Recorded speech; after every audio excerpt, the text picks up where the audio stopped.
बच्चों, आज की कहानी का नाम है अभागा चेहरा। ढोलकपुर गांव में एक भोला नाम का एक व्यक्ति रहता था। इस भोला के बारे में पूरे गांव में ये अफवाह थी कि जो कोई भोला का चेहरा सुबह सुबह सबसे पहले देखता है, उसको पूरा दिन खाना नसीब नहीं होता। इस अभागेपन की वजह से लोग भोला से दूर रहने लगे। इस अभागेपन की जानकारी राजा कृष्णदेव राय तक पहुंची तो वो हंसते हुए बोले, ये सब बकवास की बातें हैं, लेकिन एक बार अनुभव करने के लिए मैं एक बार इसकी परीक्षा करना चाहूंगा। महाराज ने अपने सिपाहियों को भेजकर भोला को अपने दरबार में बुलाया और उसके रहने की व्यवस्था अपने महल के अपने कमरे के पास ही करवाई। और यह तय हुआ कि महाराज सुबह उठते ही सबसे पहले भोला का चेहरा देखेंगे। तो अगले ही दिन महाराज ने सुबह उठते ही सबसे पहले भोला का चेहरा देखा। पूरा दिन तो महाराज के साथ कुछ नहीं हुआ, लेकिन जब महाराज खाने बैठे तभी एक मक्खी उनके खाने में गिर गई। उस मक्खी को देखकर महाराज की खाने की इच्छा ही मर गई और गुस्से में उन्होंने खाना छोड़ दिया और वहां से उठकर चल दिए। इस अवसर का लाभ लेने के लिए एक चालाक दरबारी ने महाराज को याद दिलाया, देखिए देखिए महाराज, जो नगरवासी कह रहे थे वो बात बिल्कुल सही निकली।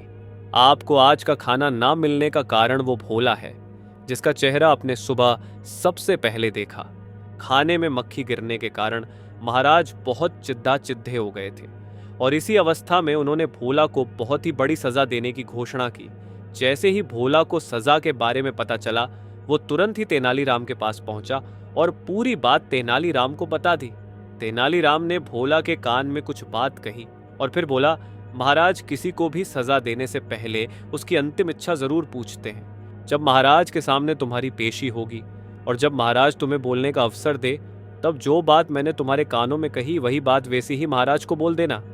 सिपाहियों ने भोला को पकड़कर महाराज के सामने पेश किया। भोला सजा के डर से कांप रहा था। महाराज कृष्णदेव राय ने उससे पूछा, बोलो भोला, नगर में लोग तुम्हारे वजह से परेशान हैं। तुम्हारा चेहरा देखने से नगर के लोगों को खाना खाने नहीं मिल रहा है और इसका अनुभव तो आज हमने भी किया। तो सबको तकलीफ देने के कारण तुमको सजा मिलनी ही चाहिए। तुमको सजा सुनाने से पहले तुम कुछ कहना चाहते हो। इसी अवसर का भोला को इंतजार था। फिर भोला बोला, मेरा चेहरा देखने से लोगों को खाने नहीं मिलता, ये तो सरासर अंधविश्वास है महाराज। और लोगों का क्या? लोगों ने तो मुझे ये भी कहा था कि सुबह उठते ही महाराज कृष्णदेव राय का चेहरा जो देख लेता है तो उसे उसी दिन बड़ी सजा हो जाती है।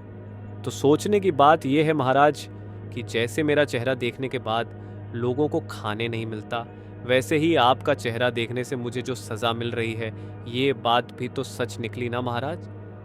महाराज कृष्णदेव राय भी थोड़े चौंक गए। उन्हें अपने इस अजीबोगरीब न्याय पर हंसी आ रही थी। भोला, तुमने जो मेरे साथ वाद विवाद किया उसमें तुम्हारा दिमाग नहीं है, तो बताओ कौन है वो? भोला ने उत्तर दिया, महाराज इसमें मेरा कोई कसूर नहीं है। मुझे तेनालीराम ने जैसे करने के लिए कहा वैसे ही मैंने किया। भोला की बात सुनकर महाराज और जोर जोर से हंसने लगे और बोले, तुम बिल्कुल नहीं डरना। मेरी गलती को इतनी खूबी से मेरे सामने लाने के लिए ऐसी तरकीब सिर्फ एक ही आदमी सोच सकता है और वो है तेनालीराम।